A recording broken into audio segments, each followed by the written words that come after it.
How's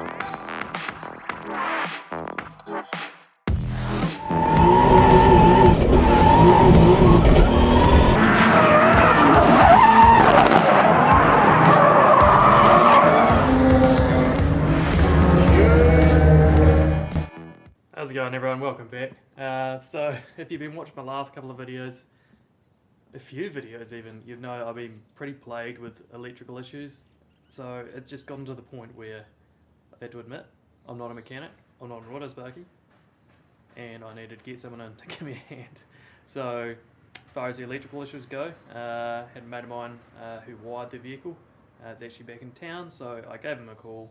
He came around on the weekend and went over the car. So currently, only real things found in the engine bay. Well, that'll be a short, but not a huge deal. That's just a side marker that I no longer have. So I'll trim that up and cover that up and that'll be fine. Gone through all of this shit, unplugged everything inside the bay, one by one, and testing for shorts. The first day that I went out and I blew a main fuse was that one there, which is the AM2. This was actually now had continuity between those two without a fuse. So right now, if I keyed on the car, it would work, even though there's no fuse there, which indicates a pretty decent short somewhere. Basically, that my ignition switch. So I've ordered a new one of those. That should hopefully be in this week, I hope. Otherwise I'll go pinch one from Willie's car or something. But hopefully that's that. I hope.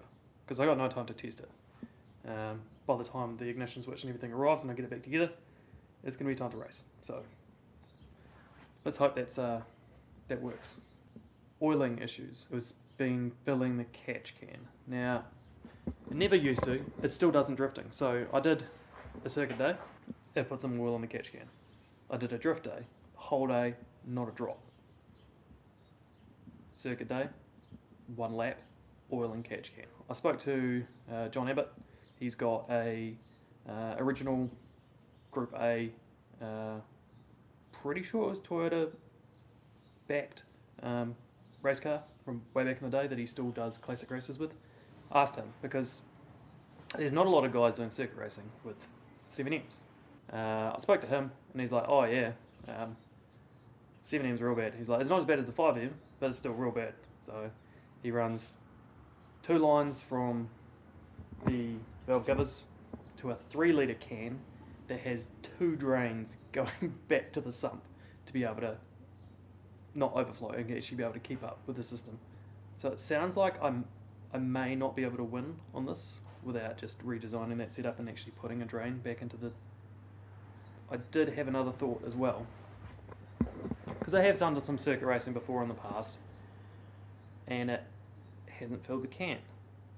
Even actually the very first day I went out with the Samsonite sequential, it didn't fill the can. What's the only difference between that day and more recently?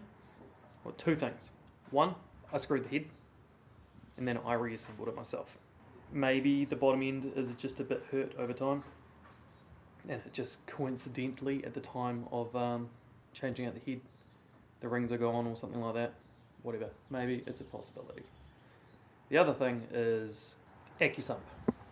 So yeah, when I first went out, I had 0 pressure in the back of it. So basically I had a large oil system, but I didn't have an actual working AccuSump. I've then put, I could double check in a minute, but I'm pretty sure I put 20 something PSI behind it, which is actually greater than my hot idle. So I might be unnecessarily pumping oil into the motor from the AccuSump every time I let off gas or whatever, and it just could be that momentary burst into the system and then back on gas. Could be potentially what's causing the issue. You'd think that would be an issue at drifting too, but I'm just going to ignore the facts on that and hope that this is possibly something. So I'm still going to do a few tests. I'm going to do hydrocarbon tests, just check the head, Going to do compression test and leak down test. Just check the health of the motor. So it's time for me to run a few health tests on the motor. So first thing I've got a few things. I've got a compression tester, got a leak down test, and I'm going to do coolant system pressure test as well. So what I might do first, I might put the coolant pressure on.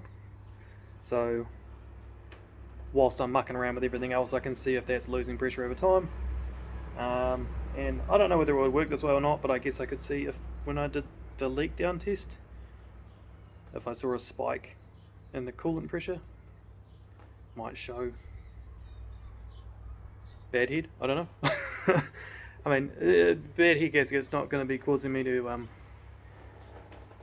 fill the oil catch can with oil, but just that bit of milkiness that I saw under the cap and in the catch can has me paranoid. So just check that stuff at the same time. So yeah, first things first, I'll chuck the pressure tester on, and then I'll compression test, and then I'll do a leak down.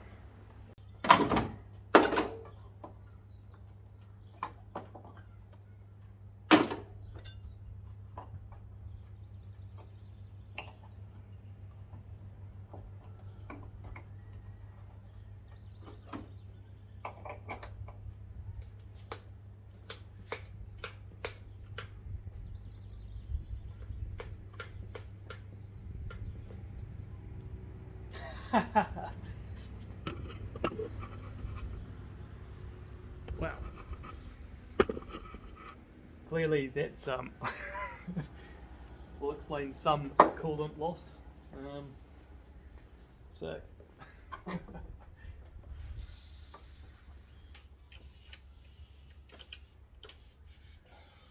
right, that's still leaking quite a lot. I'm just gonna have to, when I go to work, I've got a auto part shop by my work, so I'll get probably a new upper hose and some new clamps, because that whole situation over there is a bit dodgy anyway. So we'll ignore that for now, I guess, and move on to compression test.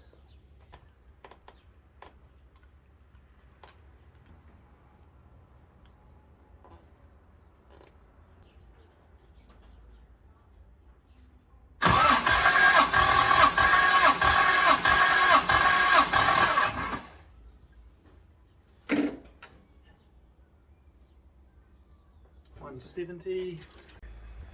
Compression test is done, so that's all not too bad. So I had about 160 something, 170, 170, 165, 168, 160 something. So that's all pretty good. Yeah, I have to wait to do the coolant pressure until I fix that top hose. But yeah, now I guess I'll do leak down. Right, now to do the leak down test. I get the feeling this is going to be a rather noisy test. So I'll see if this works. There's like a wee whistle. I'll crank it up and it should stop whistling when I get to PDC.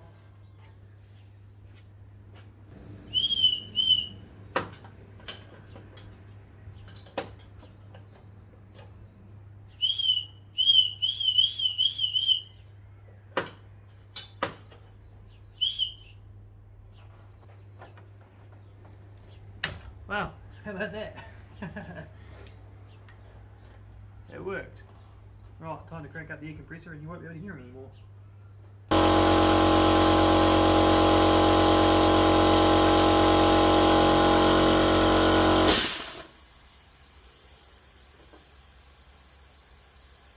Well, I guess that's not too bad. That's 84. Now check the next cylinder. I've just finished doing the leak down test. Pretty much I had like, I think it was like, I don't know, 82 or 84, between like 82 and 86 for the most part. 1 through 5. 6 gave me a heart attack because that showed like 60. But now I just think the fittings are all a bit loose and everything. Now I've got that to agree with me. You know, give it a tap until it says the right number. So I got that at 82, so yeah. Leak down seems okay, compression test seems okay.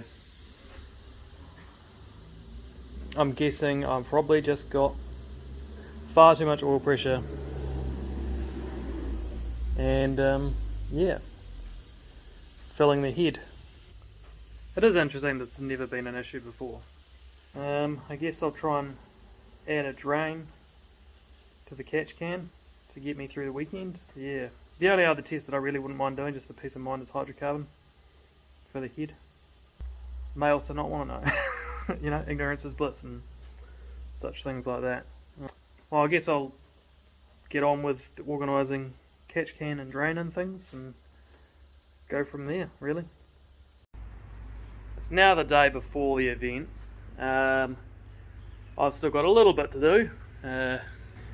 Need to finish off making up my lines. Just had to go get a different fitting because I got the wrong one for the catch can to run that guy there. There's the old J2 block off. That'll go on the block and then drain from the can back in there. I should be able to also get an AN cap and cap that off when I don't want to use a drain back. Change oil. What else have I got to do? There's a couple of other things. Oh yeah, put a new switch there for my boost because the other one was broken. Clean up because this place is an absolute pigsty.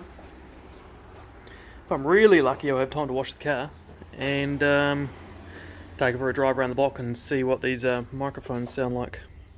But I should probably shut up and get working because I've got a few hours before I've got to leave to go to work, and then that's it, my day's done.